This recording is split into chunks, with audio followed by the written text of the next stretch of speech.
ತಿರುವನ್ನ ಪಡೆದುಕೊಂಡಿದೆ ಒಕ್ಕಲಿಗ ಪಾಲಿಟಿಕ್ಸ್. ಇದೀಗ ಕೆಸರೆರ ಚಾಟ ಶುರುವಾಗಿದೆ ಬಿಜೆಪಿ ಜೆಡಿಎಸ್ ನಡುವೆ. ಮತ್ತೊಂದು ತಿರುವನ್ನ ಪಡೆದುಕೊಂಡಿದೆ Vokkaliga politics. BJP JDS Congress ನಡುವೆ ಕೆಸರೆರ ಚಾಟ ಶುರುವಾಗಿದೆ. ಒಕ್ಕಲಿಗ ಪಾಲಿಟಿಕ್ಸ್ಗೆ ನಿರ್ಮಲಾನಂದ ಶ್ರೀಗಳೇ ಗರಂ ಆಗ್ಬಿಟ್ಟಿದ್ದಾರೆ. ಡಿಕೆ ಶಿವಕುಮಾರ್ ಚಲುವರಾಯಸ್ವಾಮಿಯ ಮೇಲೆ ಗರಂ ಆಗಿರೋದು ನಿರ್ಮಲಾನಂದನಾಥ ಶ್ರೀಗಳು.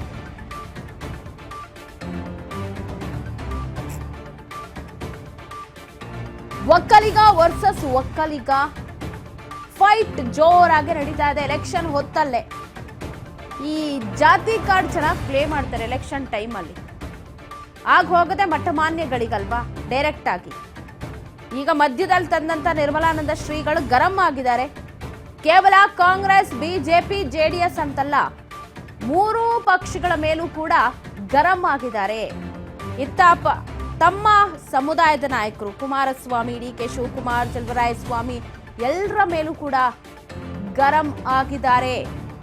ನಿಮ್ಮ ರಾಜಕೀಯಕ್ಕೆ ಮಠವನ್ನ ಬಳಸ್ಕೊಳ್ಬೇಡಿ ಅಂತ ಹೇಳ್ತಾ ಇದ್ದಾರೆ ನಿರ್ಮಲಾನಂದ ಶ್ರೀಗಳು. ನನ್ನ ಹೆಸರನ್ನು ಯಾಕೆ ಬಳಕೆ ಮಾಡ್ಕೊಳ್ತೀರಾ? ಕುಮಾರಸ್ವಾಮಿ, ಡಿಕೆ ಶಿವಕುಮಾರ್, ಚಲುವರಾಯಸ್ವಾಮಿಗೆ ಸಂದೇಶವನ್ನ ರವಾನಿಸಿದ್ದಾರೆ.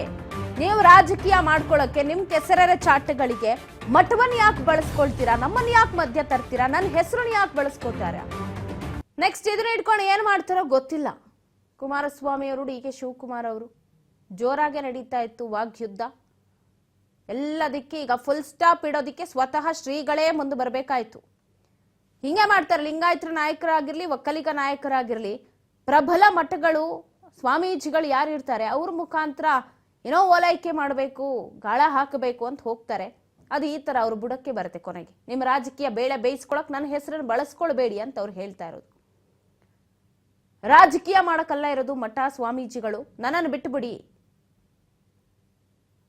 ಒಕ್ಕಲಿಗ, ಅದ್ರ ಜೊತೆ ನಿರ್ಮಲಾನಂದ ಶ್ರೀಗಳು, ಆದಿಚುಂಚನಗಿರಿ ಮಠ ಇವುಗಳನ್ನೆಲ್ಲ ಬಿಟ್ಟು ಬಿಡಿ ಅಂತ ಸ್ಟ್ರಿಕ್ಟ್ ಆಗಿ ಹೇಳಿದ್ದಾರೆ ಶ್ರೀಗಳು.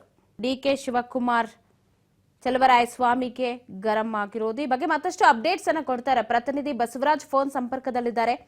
ಬಸವರಾಜ್, ಒಕ್ಕಲಿಗ ವರ್ಸಸ್ ಒಕ್ಕಲಿಗ ಜೋರಾಗಿ ಟಾಕ್ ವಾರ್ ನಡೀತಾ ಇತ್ತು. ಅಲ್ಲಿ ಮಧ್ಯದಲ್ಲಿ ನಿರ್ಮಲಾನಂದ ಶ್ರೀಗಳು, ಆದಿಚುಂಚನಗಿರಿ ಮಠ ಎಲ್ಲವೂ ಕೂಡ ಕರೆದು ತಂದಿದ್ದಾಯ್ತು. ಈಗ ಶ್ರೀಗಳೇ ಗರಂ ಆಗಿ ಒಂದು ಸಂದೇಶ ಕೊಟ್ಟಿದ್ದಾರೆ ಅವರಿಗೆ. ಪವಿತ್ರ, ಖಂಡಿತವಾಗ್ಲೂ ಕೂಡ ಏನು ಲೋಕಸಭಾ ಚುನಾವಣೆ ಬರ್ತಾ ಇದೆ. ಈ ಒಂದು ಸಂದರ್ಭದಲ್ಲಿ ಎಲ್ಲೊಂದ್ ಕಡೆ ಸಮುದಾಯವಾರು ಮತಗಳನ್ನ ಸೆಳೆಯುವಂತಹ ಪ್ರಯತ್ನಕ್ಕೆ ರಾಜಕೀಯ ನಾಯಕರು ಮುಂದಾಗ್ತಾ ಇದ್ದಾರೆ. ಅದಕ್ಕೆ ಉದಾಹರಣೆ ತಕ್ಕಂತೆ ಈಗಾಗಲೇ ಕಾಂಗ್ರೆಸ್ ಮತ್ತು ಬಿಜೆಪಿ ಮತ್ತು ಜೆಡಿಎಸ್ ಮೂರು ಪಕ್ಷಗಳ ನಡುವೆ ಒಕ್ಕಲಿಗ ನಾಯಕರ ನಡುವಿನ ವಾರ್ ಹೆಚ್ಚಾಗಿದೆ. ಒಂದ್ ಕಡೆ ಮೊನ್ನೆ ಏನು NDA ಅಭ್ಯರ್ಥಿಗಳು ಕುಮಾರಸ್ವಾಮಿ ಅವರು ಸೇರಿದಂತೆ ಹಲವು ನಾಯಕರು ಹೋಗಿ ಭೇಟಿ ಮಾಡಿದ್ರು. ಒಕ್ಕಲಿಗ ಸಮುದಾಯದ ಪ್ರಮುಖ ಶ್ರೀಗಳಾಗಿರ್ತಕ್ಕಂತ ನಿರ್ಮಲಾನಂದನಾಥ ಸ್ವಾಮಿಗಳನ್ನ ಭೇಟಿ ಮಾಡಿದ್ರು. ಭೇಟಿ ಮಾಡಿದಂತ ಸಂದರ್ಭದಲ್ಲಿ ಅದಕ್ಕೆ DCM DK ಶಿವಕುಮಾರ್ ಅವರು ಎಲ್ಲ ಒಂದ್ ಕಡೆ ಒಕ್ಕಲಿಗ ಮತಗಳನ್ನ ಸೆಳೆಯುವಂತ ಪ್ರಯತ್ನಕ್ಕೆ ಬಿಜೆಪಿ ನಾಯಕರು ಮುಂದಾಗ್ತಾ ಇದ್ದಾರೆ ಅನ್ನುವಂತ ವಿಚಾರಕ್ಕೆ ಸಂಬಂಧಪಟ್ಟಂತೆ ಮಾತನಾಡಿ, ಒಂದ್ ಕಡೆ ಸರ್ಕಾರವನ್ನ ಕೆಡಿದವರು ಬಿಜೆಪಿ ಅವರು, ಅದು ಒಕ್ಕಲಿಗ ಮುಖ್ಯಮಂತ್ರಿಗಳಾದಂತ ಸಂದರ್ಭದಲ್ಲಿ, ಹಾಗಾಗಿ ಅವ್ರನ್ನ ಕೇಳುವಂತ ಶಕ್ತಿ ಇಲ್ವೇನೋ ಅನ್ನುವಂತ ಒಂದು ಮಾತುಗಳನ್ನ ಆಡಿದ್ರು. ಅದರಂತೆ ಸ್ವಾಮೀಜಿಗಳು ಕೂಡ ದಡ್ರಲ್ಲ, ಅವರು ಆಶೀರ್ವಾದ ಮಾಡ್ತಾರೆ, ವಿಭೂತಿ ಕೊಡ್ತಾರೆ ಹೊರತು ಯಾರನ್ನು ಕೂಡ ಬೆಂಬಲಿಸುವುದಿಲ್ಲ. ಈ ರೀತಿಯಾಗಿರ್ತಕ್ಕಂತ ಕೆಲವೊಂದಿಷ್ಟು ಹೇಳಿಕೆಗಳನ್ನ ಕೊಟ್ಟಿದ್ರು. ಆರೋಪ ಪ್ರತ್ಯಾರೋಪಗಳು. ಒಂದ್ ಕಡೆ DCM DK ಶಿವಕುಮಾರ್ ಒಂಥರ ಹೇಳಿಕೆ ಕೊಡ್ತಾ ಇದ್ರು, ಇನ್ನೊಂದ್ ಕಡೆ ಕುಮಾರಸ್ವಾಮಿ ಅವರು, ಇನ್ನೊಂದ್ ಕಡೆ R ಅಶೋಕ್ ಅವರು, ಅಶ್ವಥ್ ನಾರಾಯಣ್, ಹೀಗೆ ಒಕ್ಕಲಿಗ ನಾಯಕರು, ರಾಜಕೀಯ ಮುಖಂಡರು ಆ ಮಠ ಮಾನ್ಯಗಳನ್ನು ಕೂಡ ಒಂದು ರಾಜಕೀಯಕ್ಕೆ ಬಳಸಿಕೊಳ್ಳುವಂತಹ ಪ್ರಯತ್ನಕ್ಕೆ ಮುಂದಾಗಿದ್ದು ಸಾಕಷ್ಟು ಟಾಕ್ ವಾರ್ ಕೂಡ ನಡೆದಿತ್ತು. ಈ ವಿಚಾರಕ್ಕೆ ಸಂಬಂಧಪಟ್ಟಂತೆ ಈಗ ಒಕ್ಕಲಿಗ ಸ್ವಾಮೀಜಿಗಳು ಎಲ್ಲರೂ ಕೂಡ ಒಂದು ಖಡಕ್ ಆಗಿರ್ತಕ್ಕಂಥ ಸಂದೇಶವನ್ನ ಮೂರೂ ಪಕ್ಷದ ರಾಜಕೀಯ ನಾಯಕರಿಗೂ ಕೂಡ ಕೊಟ್ಟಿರುವಂತದ್ದು. ನಿಮ್ಮ ರಾಜಕೀಯಕ್ಕಾಗಿ ಮಠಗಳನ್ನ ಮತ್ತೆ ಸ್ವಾಮೀಜಿಗಳನ್ನ ಬಳಸುವಂತಿಲ್ಲ.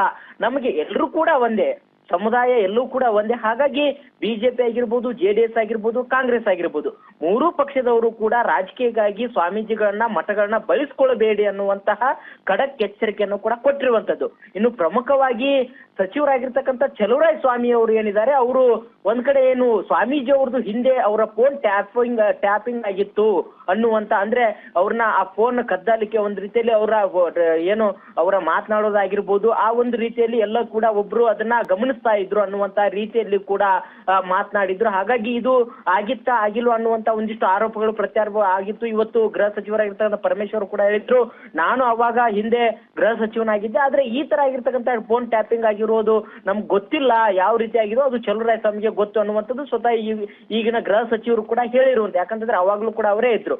ಸೊ ಹಾಗಾಗಿ ಇವೆಲ್ಲವೂ ಕೂಡ ಎಲ್ಲ ಒಂದ್ ಕಡೆ ರಾಜಕೀಯ ನಾಯಕರು ತಮ್ಮ ನಡುವಿನ ಮುಸುಕಿನ ಗುದ್ದಾಟದ ಎಲ್ಲವನ್ನು ಕೂಡ ಮಠಮಾನ್ಯಗಳಿಗೆ ಸ್ವಾಮೀಜಿಗಳಿಗೆ ತಂದೊಡ್ಡಿರುವಂತದ್ದು ಎಲ್ಲ ಒಂದ್ ಕಡೆ ಸ್ವಾಮೀಜಿಗಳು ಕೂಡ ಬೇಸರಾಗಿ ಇವತ್ತು ಖಡಕ್ ಆಗಿರ್ತಕ್ಕಂಥ ಒಂದು ಎಚ್ಚರಿಕೆಯನ್ನು ಕೂಡ ಕೊಟ್ಟಿರುವಂತದ್ದು. ಪವಿತ್ರ, ಥ್ಯಾಂಕ್ ಯು ಬಸವರಾಜ್ ಮಾಹಿತಿಗಾಗಿ.